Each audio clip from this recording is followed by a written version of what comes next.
Se dice que cuando Jesús fue crucificado tenía un brazo atado y cuando fueron a atar el otro lo estiraron tanto que lo terminaron rompiendo, lo dislocaron. Porque No. Aquí hay una cuestión que no es compatible con el Evangelio. Dice también unas revelaciones de María Valtorta. Esto no es palabra de Dios, son solamente cosas que ella ha tenido místicamente.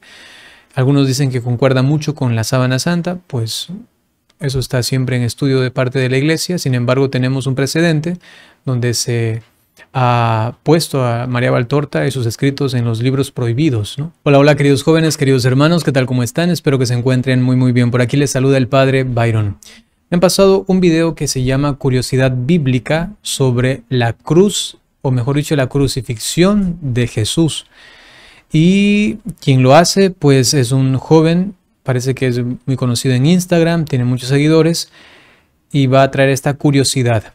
Vamos a ver qué es lo que nos trae al respecto de Jesús. Según entiendo, él es protestante, ¿no? No es católico. Vamos a ver. curiosidad bíblica que probablemente no conocías. Todos saben que Jesús murió un viernes como hoy en una cruz, pero algo que pocos saben es que esa cruz era hecha a la medida de cada persona que moriría en ella. Y justamente Ya esto que mencionas sí tiene mucha lógica inclusive, porque una cruz, un madero, pues para que pase el clavo de un lado al otro, imagínense en ese momento de la crucifixión recién intentando pasar ese clavo, ¿no? Entonces sí tenía que tener cierta medida para saber dónde llegaban los brazos, dónde llegaba la muñeca derecha, la muñeca izquierda y también los pies. Sí, eso es interesante, ¿no? Veamos qué más. Justamente antes de ser crucificado, Jesús fue puesto allí al lado de Barrabás para ser juzgado por las personas de aquella época. Las personas tenían la opción de elegir quién creía que debía ser crucificado, si Jesús o Barrabás, quien era un asesino. Bueno, más que crucificado, hay que tener en cuenta eso. Aquí hay un pequeño desliz, ¿no? No se iba a considerar allí el que iba a ser crucificado. Inclusive, cuando dicen crucifíquenlo, lo que hace en ese momento Pilato es decir, no, o sea, no, yo no tengo autoridad sobre esto. Vayan a quien le corresponda, ¿no? Es decir, había una sorpresa de parte de Pilato porque pedían la crucifixión. En cuanto a Barrabás, lo que nos dice la Escritura es que, bueno, era un criminal, pero además, ya que era un tiempo de gracia, se les podía dejar libre a un criminal, ¿no? Básicamente, a un detenido, a un encarcelado. Entonces lo que pregunta Pilato es, ¿a quién? ¿A Jesús, el rey de los judíos, o a Barrabás? ¿A quién suelto? Y entonces sueltan a Barrabás. Entonces la pregunta no era ¿a quién crucifico?, ¿no? La pregunta de Pilato no era ¿a quién crucifico?, sino que era ¿a quién le suelto? Y la consecuencia era que quien se quedaba tenía que seguir en prisión o seguir una condena, pero no necesariamente la crucifixión, ¿sí? Entonces aquí hay un pequeño desliz, ¿no? Por eso digo, es que se sorprende mucho Pilato porque lo que van a pedir es crucifixión. O sea, ¿qué? La muerte de alguien es fuerte. Y sí, eligieron a Barrabás. Y hasta el día de hoy no entiendo por qué esto sucedió. Bueno, creo que todos nosotros en algún momento hemos elegido a Barrabás, que significa hijo de Dios, básicamente, ¿no? Bar-Abba, ¿no? Hijo de Dios. Lo que implicaría es, nos hemos elegido a nosotros mismos, ¿no? El Hijo de Dios, los hijos de Dios tendrían que morir, tendrían que ser los condenados. Pero a veces hemos elegido ese camino del condenado Hijo de Dios y no más bien el camino de aquel que es Dios e Hijo a la vez, que restaura nuestro ser hijo para redimirnos y seguirle a Él, que es Jesucristo. Entonces muchas veces nos hemos elegido a nosotros mismos y hemos dicho, prefiero mi camino, aunque este camino sea el de la perdición. Y eso es el pecado. Así que todos hemos experimentado, pienso, eso, ¿no? Aunque, bueno, el chico dice que no lo entiende. El que tiene conciencia de pecador, pienso que lo entiende. Hoy no entiendo por qué esto sucedió. Y ahí está el punto. Porque se dice que cuando Jesús fue crucificado tenía un brazo atado y cuando fueron a atar el otro lo estiraron tanto que lo terminaron rompiendo, lo dislocaron. Esto me asombra un poco porque entiendo que ese chico es protestante y habla de algo que no está en la Biblia, de que estaba atado jalándolo. ¿Cómo es que lo dice? Me sorprendió esto, no me esperaba esto. Tenía un brazo atado y cuando... Tiene un brazo atado, dice, un poco más atrás. Se dice que cuando Jesús fue crucificado, tenía un brazo atado y cuando fueron a atar el otro, lo estiraron tanto que lo terminaron rompiendo, lo dislocaron, porque... No, aquí hay una cuestión que no es compatible con el Evangelio. Entonces dice que lo amarraron de un brazo, del otro brazo, las manos, y lo estiraron y le rompieron el brazo. No, porque la Sagrada Escritura nos dice que no le romperán un solo hueso, ¿no? Y eso se ve en toda la pasión, que inclusive cuando le iban a romper las piernas, que era una forma para que luego se asfixien los crucificados, pues dicen, no, ya está muerto, ¿para qué? Solamente entonces viene la lanza a un lado, al costado. No le quiebran ningún solo hueso, ¿sí? Ni un solo hueso. Entonces eso así, ahí está quizá mal utilizando el término. Lo que sí pudo haber sido es una dislocación, ¿sí? Entonces quizás se pudo haber dislocado, ¿por qué? Pero me asombra esto, que él lo mencione, porque esto procede de revelaciones privadas, ¿no? Eso procede inclusive, si se quisiese un poco también adentrar en ello, de la sábana santa, que nos dice que probablemente un brazo estaba más largo que el otro, justamente porque tuvieron que haberlo estirado. ¿Por qué? Porque no había una cruz para Jesús. Como el juicio, el Sanedrín que se reunió, determinó esto de una forma ilícita en la madrugada, entonces no estaba preparada una cruz para Jesús. Probablemente cogieron una que había por allí y entonces no daban sus medidas y tuvieron que alargarlo. Para que entonces, si es que dan el clavo, no vayan a ponerlo en algún lugar donde se vaya a desgarrar, ¿no? Por ejemplo, si lo ponen aquí y por la fuerza del peso del cuerpo se va a desgarrar. Entonces normalmente lo ponían aquí, para que los huesos mismos sostuvieran a la persona, ¿no? Entonces es interesante ver que en la sábana santa se dice que el brazo derecho, ¿sí? El brazo derecho estaba dislocado, ¿sí? Estaba como extendido unos 4 centímetros más, el brazo derecho. Y sin embargo el brazo derecho, dice también unas revelaciones de María Valtorta, esto no es palabra de Dios, son solamente cosas que ella ha tenido místicamente. Algunos dicen que concuerda mucho con la sábana santa, pues eso está siempre en estudio de parte de la Iglesia. Sin embargo, tenemos un precedente donde se ha puesto a María Valtorta y sus escritos en los libros prohibidos, ¿no? Actualmente esos libros prohibidos ya no existen, sin embargo uno tiene que tener cuidado con esta literatura. Algunos han calificado a María Valtorta sencillamente como una novela, ¿no? Algo bonito al respecto de Jesús, pero que no se lo puede considerar sobre la palabra de Dios o a la par de la palabra de Dios, evidentemente, ¿no? Entonces lo que dice María Valtorta, diciendo que eso es revelación privada y cada uno puede decir yo creo, no creo, e inclusive digo, hay un antecedente de que la Iglesia ha tenido como cierto recelo, hasta un poquito de desdén contra esos escritos, porque los ha puesto ya en algún momento en los libros prohibidos. Pero bueno, a veces ha pasado que hasta algún santo han puesto en los libros prohibidos y luego los han sacado porque se han dado cuenta de la riqueza, ¿no? Bueno, ese es el contexto básicamente de los escritos de María Valtorta. Y entonces dice María Valtorta que en la mano derecha le da aquí en la muñeca y en la mano izquierda le da justamente en esta zona por la palma de la mano, ¿no? Aquí tengo el texto de María Valtorta. Dice lo siguiente: 2 verdugos se sientan encima de su pecho para sujetarlo, y pienso en qué opresión y dolor debió sentir bajo este peso. Un tercer verdugo le toma el brazo derecho y lo sujeta, con una mano en la primera parte del antebrazo, con la otra en el extremo de los dedos. El cuarto, que tiene ya en su mano el largo clavo de punta afilada y cuerpo cuadrangular que termina en una superficie redonda y plana de un diámetro de 10 centímetros de los tiempos pasados, mira si el agujero ya practicado en la madera coincide con la juntura del radio y el cúbito en la muñeca, ¿no? Entonces, básicamente es en la muñeca. Coincide. El de la mano derecha coincide. El verdugo pone la punta del clavo en la muñeca, alza el martillo y da el primer golpe. Entonces, según el relato de María Valtorta, mano derecha en la muñeca, ¿no? Y luego, más adelante, como no coincide, ¿no? Dice, el agujero no coincide con el carpo. Esto es al respecto de la mano izquierda, ¿no?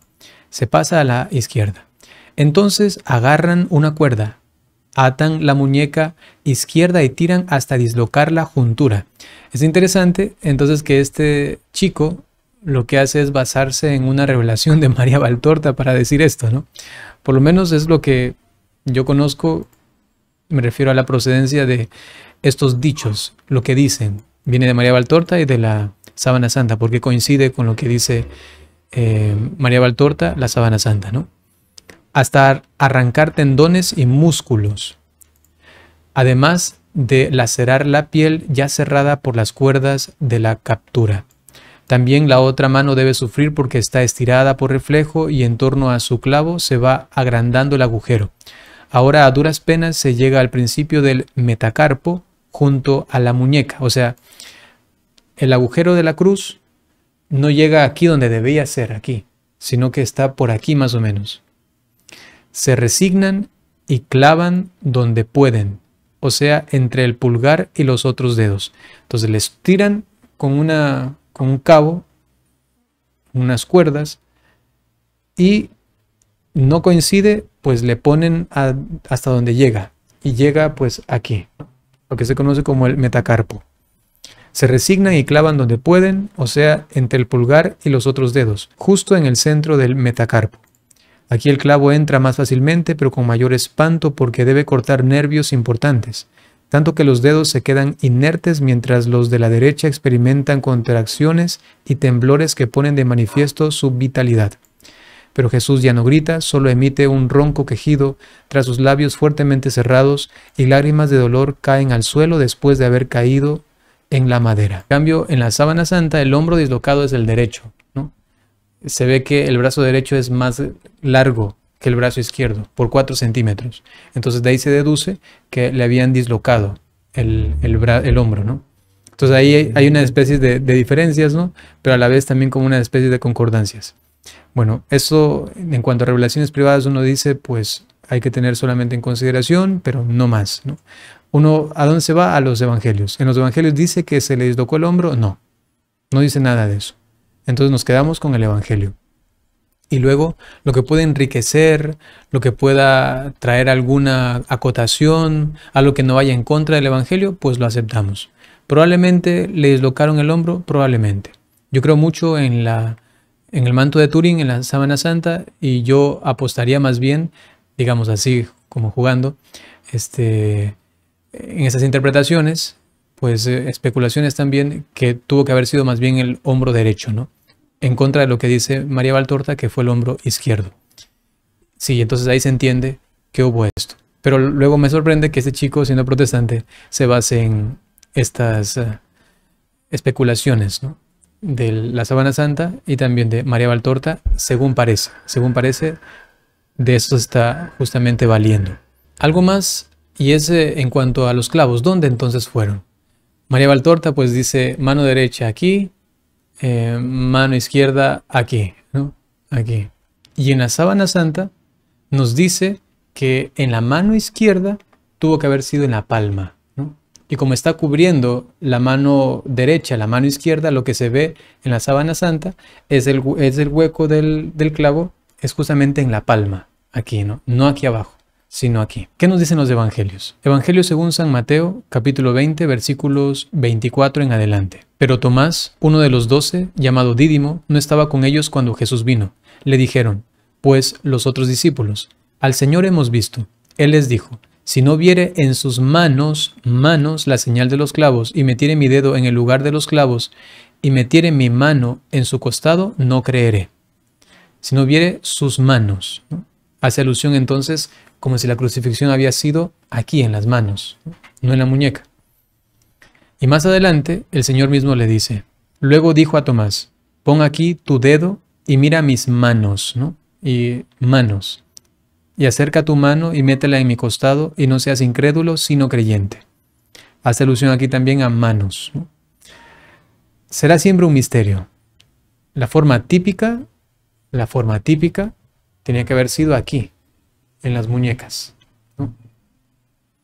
Pero según parece, según la sábana santa, pues una mano, la mano izquierda, tuvo que haber sido aquí. Según dice María Valtorta, también aquí, ¿no? Bueno, son solamente, digo, interpretaciones, especulaciones. Nos quedamos con el Evangelio. Dice manos y con eso nos quedamos. Inclusive cuando se le aparece también a Catalina de Siena, y si no me equivoco también a Faustina Kowalska, y ven ellas las heridas, los huecos de la pasión de Cristo, también ven aquí, en las manos, ¿no? Para tenerlo en cuenta, sencillamente hay que contemplar este misterio que nos desborda. En el cielo sabremos de verdad. Repito, lo que me asombra es que un protestante se valga de estas especulaciones católicas, ¿no? Continuamos. Que esa cruz era demasiado grande, es decir, no había sido hecha a medida para Jesús. Entonces, esa cruz era de Barrabás, pero la curiosidad se intensifica aún más cuando... Bueno, que era de Barrabás no significa necesariamente que era de Barrabás. No, eso no sabemos. Probablemente era para otra persona o sacaron rápido por ahí una improvisada. Realmente no lo sabemos. ¿Se puede especular que podría haber sido? Sí, pero no significa que era. No sabemos. Cuando se conoce el significado de este nombre, Barrabás, básicamente es es lo que antes ya había explicado yo. Ya me había adelantado. Abba, que es hijo de Abba o hijos de Abba. ¿Qué significa Abba? Abba significa padre, y nosotros somos hijos de Abba, somos hijos del Padre. Por lo tanto, esa cruz estaba hecha a medida para mí y para ti, pero Jesús tomó nuestra cruz y murió en nuestro lugar para que algún día pudiéramos tener la salvación. Incluso en los detalles de la historia de la gente eligiendo el liberar a Barrabás, que era un asesino, se encuentra la firma del amor de Jesús. Así que toma tu cruz y sígueme, dijo él. No olvides compartir este. Ok, sí, la reflexión final me parece bonita, ¿no? Bonita. Sin embargo, hay que precisar estas cositas que había mencionado. No necesariamente la cruz era de Barrabás, ¿no? Pero bueno, si se quiere hacer ahí una interpretación un poco creativa, pues sí, es bonito pensar también al respecto, ¿no? Sin embargo, repito, hay que muchas veces acentuar sobre todo la contemplación del misterio que encierra, descubre y devela los evangelios. Hay cosas que no se nos quiso decir y en eso meditamos, y lo que se nos quiso decir también meditamos y nos gozamos de ello, ¿no? Luego uno puede tener cierta creatividad para especular un poco por aquí, por acá, pero al final siempre nuestra dirección tiene que ser el evangelio. Lo menciono sencillamente para tenerlo como ahí presente. Bien, queridos hermanos, eso es lo que quería compartir con ustedes. Permítanme darles la bendición. Son pequeños datos que Él nos ha brindado y que yo he querido complementar, según he estado reaccionando. Les doy ahora la bendición. El Señor esté con ustedes. La bendición de Dios Todopoderoso, por intercesión de la Santísima Virgen María, San José y todos los ángeles y santos, en el nombre del Padre, y del Hijo, y del Espíritu Santo. Hasta pronto.